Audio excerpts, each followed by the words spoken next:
Bonjour à toutes et à tous, bienvenue sur KTV Kwezi FM, le 106.9 pour un temps de parole en direct à la radio et à la télévision.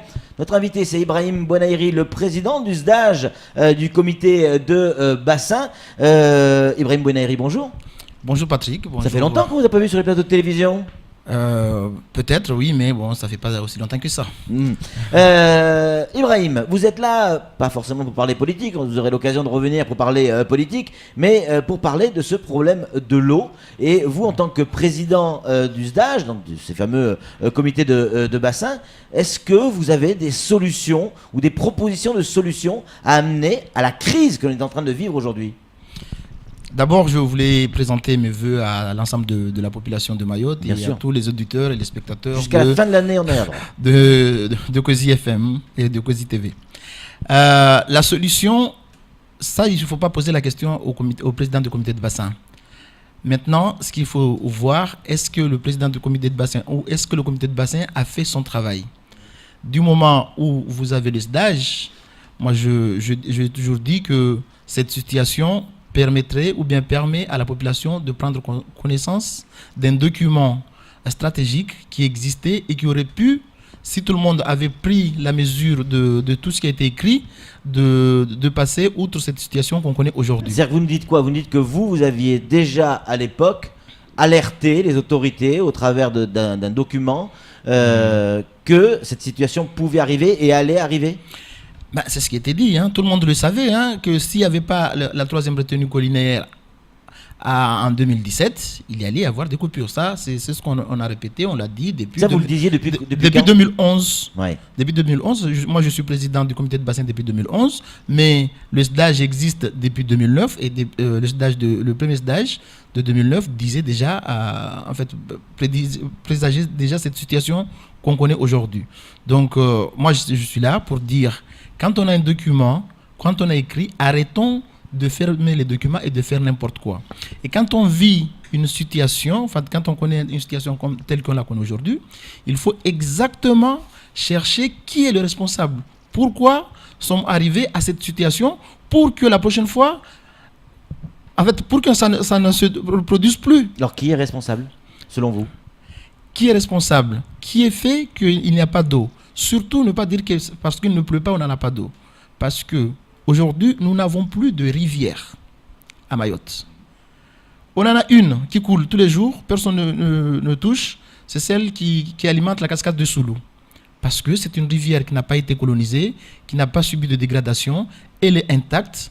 Vous avez encore de l'eau et vous pouvez encore avoir de l'eau pendant plusieurs mois. Mais sur les autres rivières, on a laissé faire. Alors que nous savons très bien qu'à Mayotte, il y a des gens qui sont là, qui s'occupent de l'environnement. Il y a la police de l'environnement, il y a la police de l'eau, mais il y a aussi un service d'eau et de rivière. Mais le service d'eau et de rivière, qu'est-ce qu'il a fait pour qu'on arrive à l'assèchement des rivières à Mayotte? Donc pour vous, sans le dire clairement, mais appelons un chat, c'est les services de l'État qui sont responsables? Différents services de l'État? Le service d'eau et de rivière, c'est pas un service de l'État, c'est un service du conseil départemental. D'accord. Donc les élus ont aussi leur part de responsabilité. Doté de 16 agents permanents. Et en 2015, ils avaient même eu une dotation de 80 CEI, contrats aidés. Donc en 2015, si on avait utilisé à bon escient ce personnel, je ne pense pas qu'on serait dans la situation d'aujourd'hui où on a des rivières qui sont sèches. Tout le monde est en train de pointer du doigt le SIAM.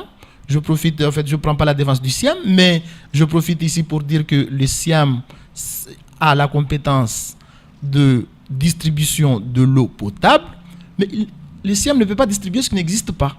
Ce n'est pas au SIAM de faire en sorte pour que les rivières aient de l'eau. Aujourd'hui, les rivières n'ont pas d'eau, donc il faut chercher le responsable de cette situation. Vous n'êtes pas très clair sur oui.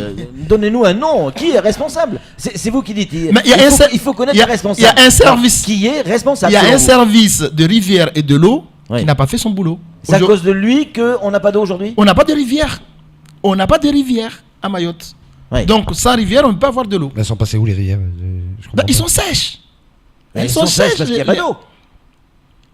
Elles sont sèches parce qu'elles sont colonisées. C'est-à-dire colonisées? Il y a du monde qui vit dans le lit des rivières. Il y a des gens qui ont cultivé dans les lits de rivières. Il y a des gens qui sont là tous les jours pour détériorer, en fait, pour faire en sorte qu'il n'y ait pas de l'eau dans ces rivières. Vous allez mettre ça sur le dos de l'immigration? Si on n'a plus d'eau aujourd'hui, c'est à cause de l'immigration? Non, il n'y a pas que Mais qui c'est qui l'immigration. colonise les rivières? Mais les gens qui ont construit sur les rivières, Oui. mais allez voir ceux qui ont construit les rivières, il y a même des bon, maisons en dur. Ce ne sont pas les clandestins qui ont construit sur des maisons en dur. Il y a certes, de toute façon, l'immigration à Mayotte, elle est partout. Il n'y a pas que dans les rivières. À chaque fois qu'on parlera un sujet à Mayotte, on parlera de l'immigration. Mais que chacun fasse d'abord ce qu'il a à faire.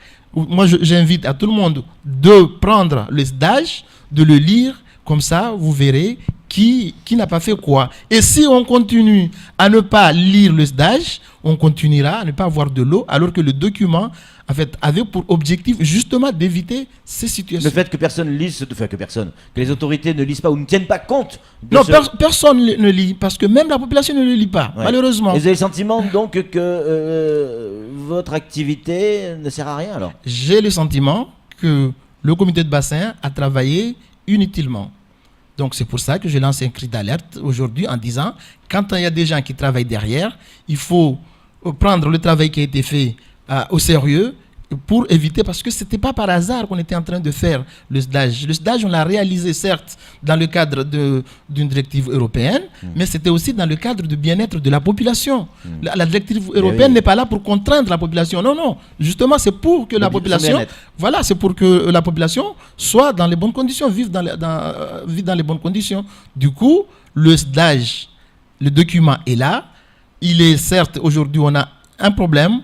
Il faut trouver la solution rapide pour sortir déjà de ce problème, mais il faut continuer à regarder ce qui est écrit dans le SDAGE et l'appliquer. Moi, je dirais aujourd'hui, qu'est-ce qu'on doit faire pour qu'on n'est plus dans cette situation? Rapidement, moi, je pense qu'on pourrait faire l'interconnexion de l'ensemble de l'île. Qu'on n'y ait pas une discrimination entre les populations du sud et du nord, de l'est et de l'ouest. Quand on n'a pas d'eau à Mayotte, que ce soit toute la population qui n'a pas d'eau. Quand on a de l'eau, que ce soit toute la population de Mayotte qui ait de l'eau. Donc vous êtes d'accord avec la une de France Mayotte il y a quelques jours, où une une qui avait interpellé pas mal de gens, quand Samuel disait ils savaient et ils n'ont rien fait? Je suis tout à fait d'accord. Dire qu'on ne savait pas, je ne suis pas d'accord du tout, parce que le savoir, on le savait par l'intermédiaire du SDAGE. Samuel Bocher, justement, rédacteur en chef de France Mayotte, a une question à vous poser, Ibrahim. Vous avez entièrement raison sur la police de l'eau, sur l'entretien des rivières et ainsi de suite. En attendant, le travail du SDAGE a donné lieu au PASEM, le projet d'action stratégique de l'État à Mayotte, qui a fléché la retenue collinaire 15 millions d'euros et une unité de production de dessalement pour le Sud en secours, et ça dès 2012. Et sur la foi du travail du SDAGE. Ça veut quand même bien dire, dans projet d'action stratégique de l'État à Mayotte, que l'État n'a pas joué son rôle. Oui, encore une fois, on tombe dans la cacophonie comme on aime bien le vivre à Mayotte, mais qui contrôle l'État? Je pose la question. Qui contrôle l'État? Si l'État ne fait rien, c'est tout à fait normal. Tout à fait voulu. Pardon? C'est le travail des parlementaires. Exactement. Exactement. Parce qu'à Mayotte, on a tendance à tout mélanger, à ne pas dire les choses telles qu'elles sont. L'État n'est pas contrôlé à Mayotte, alors que c'est le travail des parlementaires. C'est le parlementaire qui contrôle l'action de l'État dans un territoire. Aujourd'hui, en fait, ce qui se fait à Mayotte, ce n'est pas le cas. Donc, il faudrait bien qu'on se rende compte réellement de la compétence des uns et des autres pour éviter qu'on arrive à des situations qui peuvent être encore plus dramatiques. Ça veut dire que dans ce dossier, Ibrahim, nos parlementaires, que ce soit députés ou sénateurs, n'ont pas fait le job? Il n'y a pas que dans ce dossier. Non, mais pour parler l'action de l'État, vous avez le plan de l'action de l'État sur Mayotte qui a été mis en place en 2012. Aujourd'hui, où est-ce qu'on en est? Qui fait le bilan? Qui a tapé sur les doigts de l'État en disant vous avez dit ou vous devez faire telle chose, vous ne l'avez pas fait? Vous dites ça parce que vous êtes candidat à quelque chose? Je suis effectivement candidat à la candidature. Je suis candidat aux législatives, donc je l'ai dit très bien. En fait, je l'ai dit parce que je sais que le travail des députés, parce qu'on a tendance ici à Mayotte à tout mélanger, à demander aux députés de faire des caniveaux, de faire des MJC et laisser l'essentiel. Donc, si jamais on contrôlait, en fait, le parlementaire doit contrôler l'action de l'État, notamment sur son département. Samuel? Oui, je reviens sur le fameux PASEM 17 millions d'euros avaient été fléchés pour la construction d'une retenue collinaire ou l'unité de dessalement dans le cadre du plan de relance de 2011. Vous, qui êtes président du SDAGE depuis 2011, savez-vous ce que sont devenus ces 17 millions d'euros? Parce qu'on sait que ce n'est pas pour l'unité de dessalement ni pour la retenue collinaire. 17 millions avaient été fléchés dans le plan de relance. Mais le plan de relance, qui a suivi ça derrière? Aujourd'hui, on se pose la question parce qu'il n'y a pas d'eau. Il n'y avait pas que... C'est pas ça la question. Oui. Ils sont passés où ces 17 millions? Mais ils n'ont pas été utilisés, tout court. Ça veut dire quoi? Qu'ils sont repartis? Ils sont repartis. Non, c'est Ils pas sont pas arrivés. ce n'est pas une valise qui était là et qui est repartie. Non, ils sont jamais arrivés, comme dit Flo. Donc ils sont jamais arrivés. Ils sont jamais arrivés parce Alors qu'ils étaient fléchés. on devait les utiliser. on les a jamais demandés parce qu'on n'a jamais mis en place Oh. la retenue collinaire. On n'a jamais été capable de mettre en place les travaux de la retenue collinaire. Donc ils sont jamais arrivés. Il ne faut pas dire que l'argent a été retourné. Il n'est jamais arrivé. Il n'était jamais là. Ce n'est pas une Donc valise. il n'a pas été utilisé à autre chose. Il n'a pas été utilisé du tout. Il n'a pas été utilisé du tout. Et à chaque fois, Alors qu'il devait être utilisé pour à construire chaque une fois retenue que collinaire. l'État va lancer va annoncer des montants et qu'il n'y aura personne sur le territoire, 1, pour lancer les travaux, 2, pour contrôler si ce qui a été annoncé est vrai ou faux, on se retrouvera dans cette situation. On va dire ensemble en disant que l'argent a été retourné. Non, l'argent n'a pas été retourné. L'argent n'a pas été utilisé. L'argent n'a jamais été demandé. Il n'est jamais arrivé. Ben, il n'arrivera jamais. On l'a jamais demandé. Et là, avec votre connaissance de l'eau en tant que président, là, Frédéric Vaux, le préfet actuel, a pris un peu le taureau par les cornes. Est-ce que vous avez le sentiment que là, maintenant, ça va aller au bout?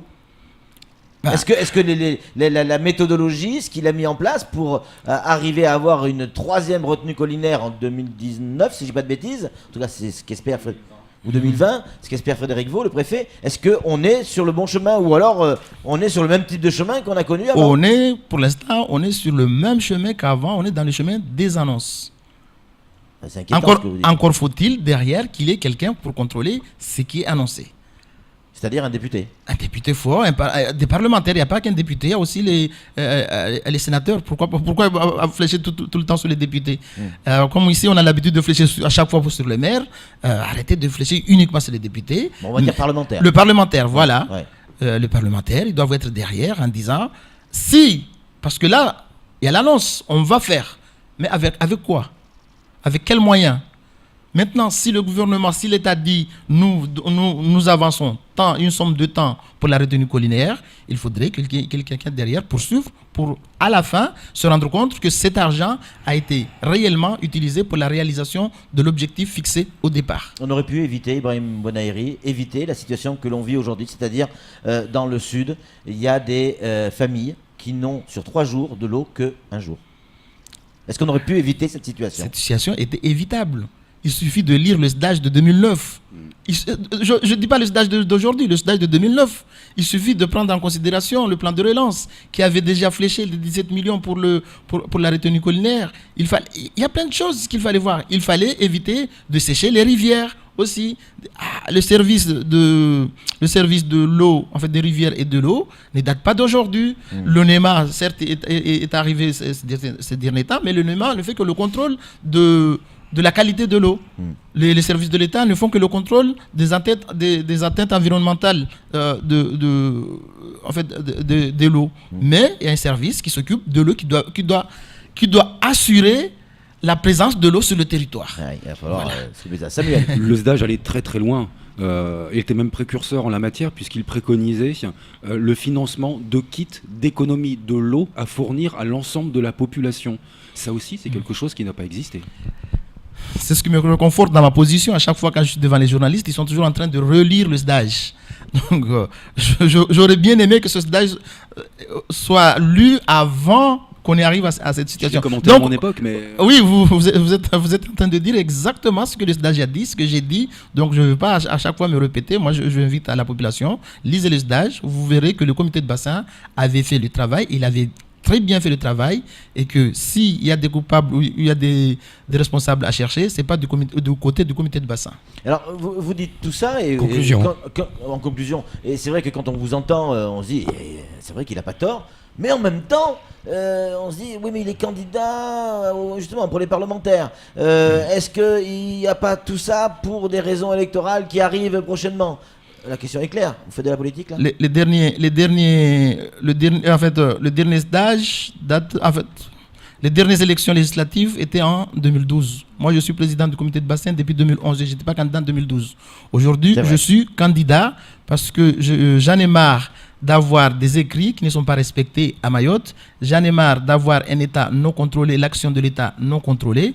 Et j'en ai marre que les gens fassent n'importe quoi. D'ailleurs, je me bats déjà aujourd'hui au sein de mon équipe, le MDM, qui veut faire n'importe quoi sur la désignation des candidats, étant donné qu'on a un statut, on a une règle qui est là. Il faut appliquer les règles si on veut être français à part entière. Il faut appliquer les règles, il faut appliquer ce qui est écrit. Ça veut dire que vous aussi, si vous dites que si effectivement le MDM n'applique pas les règles, est-ce que vous irez quand même en tant que candidat? Ils ne peuvent pas ne pas appliquer les règles. Moi, je suis candidat unique dans le Sud, étant donné que je suis le seul candidat qui est accepté par les statuts. Ils ne peuvent pas... Le MDM ne pourrait pas ne pas me donner cette candidature. C'est pas possible. Sinon, le MDM n'existe plus parce que les statuts sont là, ne sont pas appliqués. Si vous appliquez pas les statuts, c'est que vous n'existez plus. Vous avez à peu près le même discours que Daniel Zaïdani pour le Nord. Non, c'est pas. C'est à peu près le même discours. Le même discours peut-être. Moi, je dis, si on n'applique pas les statuts d'un parti ou d'une instance, que l'instance n'existe plus. En tout cas, merci beaucoup Ibrahim Bonaïri d'être venu sur ce plateau. On a essayé de balayer un petit peu le spectre de l'actualité et notamment celle de l'eau, un peu de la politique. Mais vous aurez l'occasion de revenir sur ce plateau pour ne parler que politique. De la politique. Merci en tout cas d'être venu sur ce plateau. C'est tout pour ce temps de parole. C'est moi qui vous remercie. La suite de nos programmes.